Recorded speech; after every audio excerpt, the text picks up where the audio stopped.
அந்த கிராமத்தில் வறட்சி தாண்டவமாடியது. கிணறுகள் அனைத்தும் வறண்டு நிலம் வெடித்து கிடந்தது. குடிநீருக்காக மக்கள் பல மைல்கள் அலைய வேண்டியிருந்தது. குடிநீர் ஆதாரமாக விளங்கிய பிலாப்பட்டிக்கு 3 மைல் தூரம் நடந்து செல்ல வேண்டும். அங்குள்ள மக்களும் மதியம் வரை மட்டுமே தண்ணீர் எடுப்பார்கள். அதன் பிறகுதான் வெளியூர்காரர்கள் தங்கள் குடங்களை நிரப்ப முடியும்.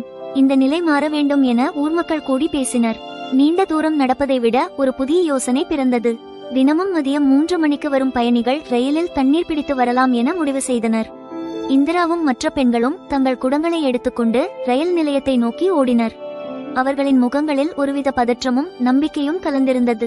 ஒவ்வொரு துளி நீரும் பொன்னானது. இந்திரா மற்ற பெண்களுடன் சேர்ந்து தண்ணீர் பிடிப்பதற்காக ஒரு ரயில் பெட்டியில் ஏறினாள்.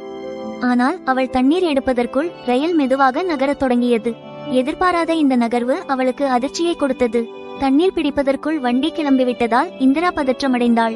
வண்டியிலிருந்து குதித்து விடலாம் என நினைத்தபோது வடக்கத்திய பெண் ஒருத்தி இவள் தற்கொலைக்கு முயல்கிறாள் என தவறாக நினைத்து அவளை பெட்டிக்குள் இழுத்துவிட்டாள். இந்திரா ரயிலில் வெகு தூரம் சென்று விட்டாள் என்பதை அறிந்ததும் அவளது அம்மாவும் அப்பாவும் சின்னவனும் உறவினர்களும் ஊர்க்காரர்களும் பதற்றத்துடன் அவளை தேடிச் சென்றனர்.